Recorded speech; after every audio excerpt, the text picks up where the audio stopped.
सांसद ब्रजभूषण शरण सिंह का मामला एक बार फिर से गहराया है। जी हां, साक्षी मलिक ने कुश्ती से अपने कदम पीछे वापस ले लिए हैं, तो दूसरी तरफ बजरंग पूनिया ने जो कदम उठाया अपना अवार्ड वापस करके, वह भी चर्चा में बना हुआ है। जी हां, पद्मश्री पुरस्कार पाना बहुत बड़ा जद्दोजहद का काम होता है, लेकिन दिल पर पत्थर रखकर बजरंग पूनिया ने अपना पद्मश्री पुरस्कार प्रधानमंत्री नरेंद्र मोदी को वापस भेजने का फैसला लिया। ये बहुत बड़ा फैसला था। अब इससे पूरे देश में एक बार फिर से चर्चा शुरू हो गई है ब्रजभूषण शरण सिंह पर लगे गंभीर आरोपों को लेकर। सबको लग रहा था कि ये मामला शांत हो रहा है, ठंडे बस्ते में जा रहा है, कोई चर्चा नहीं हो रही और लोकसभा चुनाव तक तो कोई चर्चा ना ही हो, तो ऐसा बीजेपी के नेता तो चाह रहे होंगे, क्योंकि उनसे लगातार सवाल किए जा रहे थे ब्रजभूषण के मामले पर। प्रधानमंत्री नरेंद्र मोदी चुप थे, अमित शाह चुप थे और उत्तर प्रदेश में महिलाओं की सुरक्षा की बात करने वाले मुख्यमंत्री योगी आदित्यनाथ भी इस मामले पर चुप थे। पहलवान सड़कों पर उतरे, धरना प्रदर्शन किया, कई महीनों तक जुटे हुए थे सब, लेकिन जब नई संसद का उद्घाटन हो रहा था तब पहलवानों के साथ क्या रवैया किया गया पूरे देश ने देखा।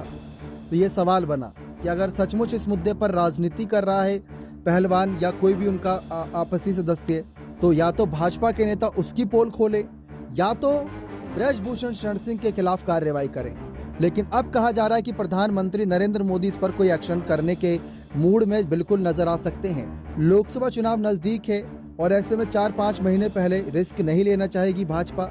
महिला पहलवानों की सुरक्षा की बात है, यानी कि पहलवान तो है ही, जाट गुर्जर तमाम ऐसे बड़े समाज से आते हैं पहलवान और हरियाणा क्षेत्र से आते हैं। दूसरा, महिला सुरक्षा की बात करने वाली बीजेपी पर सवाल खड़े हो रहे हैं। तो दो मुद्दों की वजह से बीजेपी जोर चाहेगी कि ब्रजभूषण पर कोई ना कोई फैसला लिया जाए, लेकिन देखा जाए तो फिलहाल ऐसा कुछ संभव होता नजर नहीं आ रहा, क्योंकि फैसला लेना होता तो पहले ही लिया जाता जब पहलवान सड़कों पर थे, उनके खिलाफ ना जाने क्या क्या बातें की जा रही थी, ब्रजभूषण पर गंभीर आरोप लगा दिए गए थे। कोर्ट और दिल्ली पुलिस भी इस पर कहीं ना कहीं आरोप स्वीकार करने बात कर रही थी, चर्चा हो रही थी। लेकिन अगर अब पीएम मोदी कोई एक्शन करते हैं तो हो सकता है कि वह भाजपा को फायदा दे, और अगर कोई एक्शन नहीं होता तो सवाल जवाब का सामना करने के लिए भाजपा और भाजपा के सीनियर नेता तैयार रहें। बने रहे चैनल के साथ। बहुत बहुत धन्यवाद।